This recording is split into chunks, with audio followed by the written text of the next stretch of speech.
Hello everyone, this is Dr. Ujjwala Lande, Assistant Professor, Sri Shivaji College, Akola.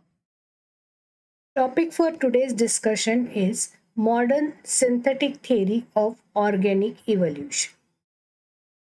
This picture shows how evolution has taken place. तो सबसे पहले जानते हैं कि evolution का मतलब क्या है. Evolution means progressive changes in organism that persist over time. जो भी चेंजेस ऑर्गेनिज्म में होते हैं वो चेंजेस स्लो होते हैं, सीक्वेंशियल होते हैं और कांस्टेंट होते हैं. मतलब जो भी चेंजेस होते हैं वो इरिवर्सिबल होते हैं, वो चेंजेस रिवर्ट बैक नहीं कर सकते. And this process is very slow and sequential, एक के बाद स्टेप वाइज प्रोसेस होती है and over a period of time. ऐसे नहीं है कि रातों रात हो गया. तो इन ये डायग्राम में आप देख सकते हैं कि यहाँ पर जिराफ जो है it was like a horse के जैसे ऑर्गेनिज्म था जो नीचे लोअर लेवल पे जो भी फॉलिएज या ग्रासेस रहते थे वो खाता था. जैसे जैसे झाड़ ऊंचे होते गए नीचे के पत्ते खत्म हो गए और झाड़ों पे ऊपर के लेवल पे फॉलिएज या लीव्स मिलते थे. तो इनको अपनी गर्दन ऊंची करके फूड ऑब्टेन करना पड़ता था. तो धीरे धीरे क्या हो गया, इनकी गर्दन लंबी होगी. तो ये बात कोई रातों रात नहीं हुई है. It has taken a long period and a persistent period. Now, this picture helps us to understand the Lamarck's theory and how the evolution of giraffe has taken place. Now, Darwin की theory. Darwin की theory में आपको पता है कि Darwin की theory organic evolution की theory है, the theory of natural selection जिसको बोलते. सो theory of human evolution and human origin which is derived from Darwinism. ये काफ़ी साइंटिफिक एडवांसेस उसमें है जो साइटोलॉजी, बायोकेमिस्ट्री और जेनेटिक्स ने इसको सपोर्ट किया है. The observed influence of the environment on the evolution of the species and heredity of acquired characters. Darwin की थियरी में और बाकी के जो भी ऑर्गेनिक इवोल्यूशन की थियरीज थे उनमें कुछ ड्रॉबैक्स थे जिसकी वजह से साइंटिस्ट ने सोचा कि एक ऐसी थियरी आनी चाहिए जिसमें सारे बाकी के जितने भी थियरीज में ड्रॉबैक है वो ड्रॉबैक्स को यहाँ पर ओवरकम करना चाहिए. उस तरह से इन्होंने एक नई थियरी पुट अप की जिसका नाम है मॉडर्न सिंथेटिक थियरी, या हम उसको नियो डार्विनिज्म के नाम से भी जानते हैं. ये थियरी लगभग 20th सेंचुरी के बीच में ये थियरी पुट फॉरवर्ड की गई है और 3 अलग अलग ब्रांचेस के साइंटिस्ट, जैसे पहला साइंटिस्ट है टी डॉबिन्सकी जो जेनेटिक्स ब्रांच से आते हैं. फिर दूसरे है अर्नेस्ट मेयर जो इवोल्यूशन या इकोलॉजी या स्पीशीज ऑफ लिविंग बीइंग में जिनकी बहुत स्टडी है. और तीसरे है जॉर्ज सिम्पसन इनके in the great categories of organism. So ये तीनों साइंटिस्ट ने अलग अलग ब्रांच से आते हुए उन्होंने ये थियरी को पुट फॉरवर्ड किया जो बाकी सारे ऑर्गेनिक इवोल्यूशन की थियरीज है उनके ड्रॉबैक्स को ओवरकम करती है. तो मॉडर्न सिंथेटिक थियरी जो है उसके कुछ 5 पॉइंट्स है जिस पर ये बेस्ड है. पहला पॉइंट है बायोटिक पोटेंशियल, दूसरा है वेरिएशंस, तीसरा है पॉपुलेशन जेनेटिक्स, चौथा है स्पेसिएशन और पांचवा है लेवल ऑफ इवोल्यूशन. तो इन सभी चीज़ों को हम वन बाय वन देखेंगे. सबसे पहले देखते हैं कि बायोटिक पोटेंशियल का मतलब क्या है. बायोटिक पोटेंशियल का मतलब है ओवर प्रोडक्शन. एक ऑर्गेनिज्म में कितना इनेट कैपेसिटी होता है ताकि वो कितने ऑफस्प्रिंग को पैदा कर सकता है. तो जनरली हमने देखा गया है कि लोअर ऑर्गेनिजम्स में ह्यूज कैपेसिटी रहती है उनकी ओवर पॉपुलेशन जिसको हम कहते हैं, या प्रोफ्लिगेसी जिसको कहते हैं. The innate capacity of a population to increase under optimal conditions with suitable age and sex ratio.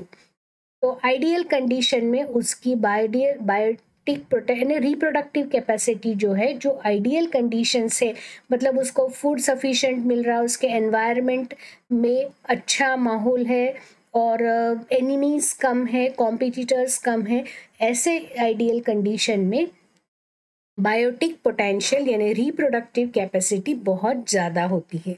तो यहाँ पर एग्जाम्पल दिया हुआ है, a carp fish which lays about 21 million eggs at a time. तो एक फिश यदि 28 million eggs at a time अंडे देती है, तो इसका मतलब यदि 28 मिलियन एक छोटे कार्प फिश यदि पैदा होंगे, तो ये अर्थ पे कुछ सालों के बाद हमको सिर्फ कार्प फिश ही दिखेंगी. लेकिन रियलिटी में ऐसा नहीं होता है. क्यों नहीं होता है? क्योंकि there are so many threads to this eggs.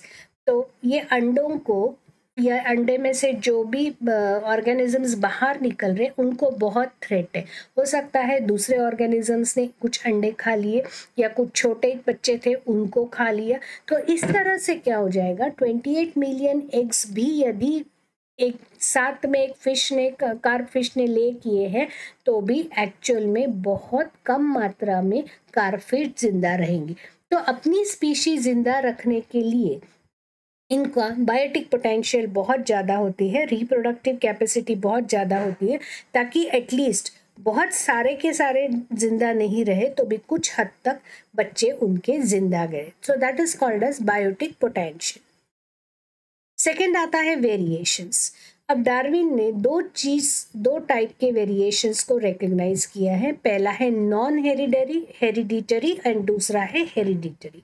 तो नॉन हेरिडिटरी का मतलब है वे जो हमारे लाइफ के दौरान हमने जो कैरेक्टर्स को अक्वायर किए हैं, तो ऐसे कैरेक्टर्स यदि हमारे नेक्स्ट जनरेशन में ट्रांसमिट नहीं होते हैं, तो उनको हम कहते हैं नॉन हेरिडिटरी कैरेक्टर. जैसे सिंपल एग्जांपल यदि लेते हैं कि नोज या ईयर पियर्सिंग, मतलब कान में छेद करना या नाक में छेद करना, ये जो है ये अक्वायर्ड कैरेक्टर्स है. तो ये कैरेक्टर्स नेक्स्ट जनरेशन में ट्रांसफ़र नहीं होते. तो ऐसे कैरेक्टर्स को हम बोलते हैं नॉन हेरिडिटरी कैरेक्टर. लेकिन कुछ कैरेक्टर्स ऐसे होते हैं जो एक जनरेशन से दूसरे जनरेशन में पास ऑन होते हैं, तो उसको हम कहते हैं हेरिडिटरी कैरेक्टर्स. तो जनरली हेरिडिटरी कैरेक्टर्स या वेरिएशंस जो होते हैं वो 3 चीज़ों से कंट्रोल किए जाते हैं, जैसे कि म्यूटेशंस या क्रोमोसोमल चेंजेस या रिकॉम्बिनेशंस. तो इन 3 की वजह से हमको वेरिएशंस दिखते हैं. Then next point is population genetics. So evolution always take place in a population. अब population का मतलब क्या है? A group of organism which is interbreeding with one another, living in an area at a time in a geographical area. इसका मतलब है, समझो यदि ये वाला ग्रुप आप देखोगे तो ये वाले रीजन में एक गिवन टाइम पे यदि रह रहा है, तो हम इसको बोलेंगे कि ये पॉपुलेशन है. वैसा ये दूसरा पॉपुलेशन है, ये तीसरा पॉपुलेशन है, ये चौथा है, क्योंकि या एक ये भी पॉपुलेशन है क्योंकि this is a group of people या organism of same species. Same species ये वर्ड बहुत इंपॉर्टेंट है. एक ही स्पीशी के ऑर्गेनिज्म जब जो कि एक दूसरे से इंटरब्रीड करते हैं, यदि वो एक टाइम पे एक जोग्राफिकल एरिया में यदि प्रेजेंट है, तो हम उसको कहेंगे population. This is genetic equilibrium. So Hardy and Weinberg, ये 2 मैथमेटिशियन, एक फिजिसिस्ट है एंड दूसरा मैथमेटिशियन है, इन्होंने इनका हार्डी इन जेनेटिक इक्विलिब्रियम की थ्योरी पुट फॉरवर्ड की, जिसको हम हार्डी विनबर्ग इक्विलिब्रियम भी कहते हैं. So it is a very large randomly mating population without selection and mutation the gene frequency remains constant. तो यहाँ पर हम इतना ही देखेंगे क्योंकि हमारा एक स्पेशल वीडियो है हार्डी विनबर्ग या जेनेटिक इक्विलिब्रियम पे। Next is the selection pressure. पहला हमने देखा कि पॉपुलेशन जेनेटिक में क्या आता है, जेनेटिक इक्विलिब्रियम। नेक्स्ट आता है selection process. So selection process pressure क्या है, म्यूटेशंस जो होते हैं, those mutations are they have the harmful effects, जिसकी वजह से इंडिविजुअल एनवायरनमेंट से एलिमिनेट भी हो सकता है या पॉपुलेशन से एलिमिनेट भी हो सकता है। तो यहाँ पर जिसको हम इंडस्ट्रियल मेलानिज्म कहते हैं, तो दैट इज पेपर्ड मॉथ, जिसको बिस्टन बेटुलेरिया जिसका नाम है।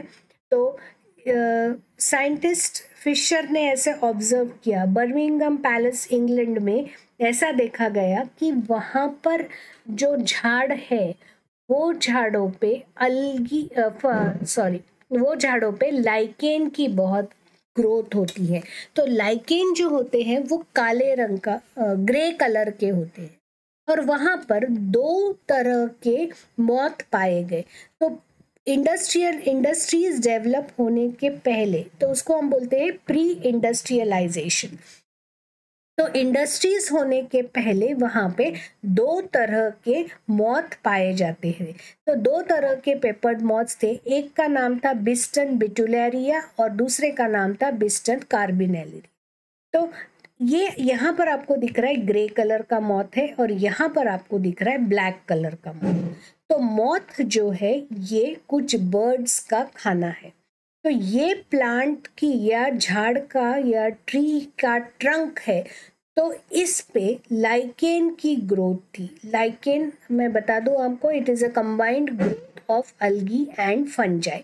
तो बर्मिंघम पैलेस के एरिया में ये ग्रे कलर के जो मॉथ थे ये चिड़ियों को दिखते नहीं थे। तो क्यों नहीं दिखते थे बर्ड्स को, because they were camouflaged with the trunk of the tree, क्योंकि ट्रंक ऑफ द ट्री पे लाइकेन की ग्रोथ थी। तो ब्लैक कलर के जो मॉथ थे वो जल्दी से बर्ड्स को दिखते थे और बर्ड्स उनको खा जाते थे। इसकी वजह से क्या हो गया, ये ब्लैक मॉथ का नंबर कम हो गया और इसका नंबर, ग्रे मॉथ का नंबर मेंटेन रहा। तो इसको हम कहते हैं नेचुरल सिलेक्शन।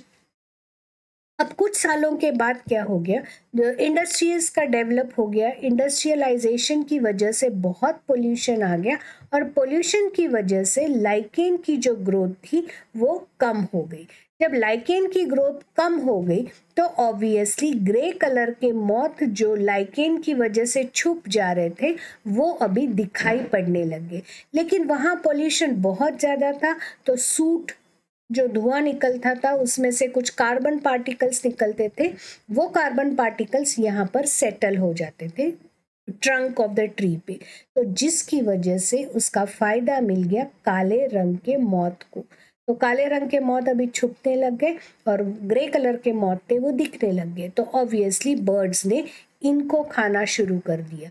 तो पोस्ट इंडस्ट्रियलाइजेशन में ग्रे कलर के मॉथ का नंबर कम हो गया और ब्लैक कलर के मॉथ का नंबर बढ़ गया। So that is called as the selection pressure. Next is the genetic drift. So this concept of genetic drift was developed by Sewell Wright. It mainly concerned with changes in gene frequency in small population. अब ये यदि small population, ठीक है, तो Beatles का population दिया गया है यहाँ पे और ये है प्रीडेटर बर्ड। अब प्रीडेटर बर्ड ने क्या किया, हरे रंग के बीटल्स को खाना शुरू कर दिया।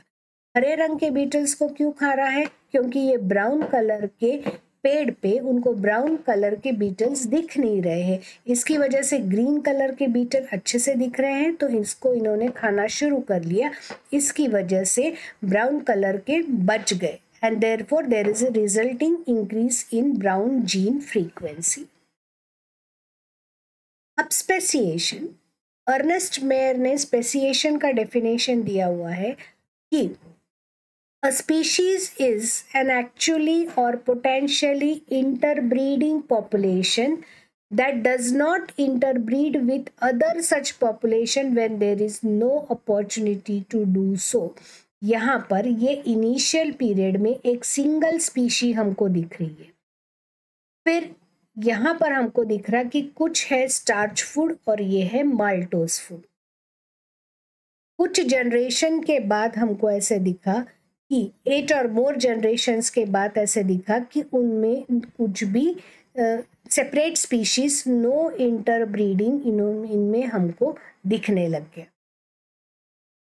Then there is level of evolution. अब लेवल ऑफ इवोल्यूशन जो होता है वो माइक्रो, मैक्रो, को इवोल्यूशन इस तरह से होता है।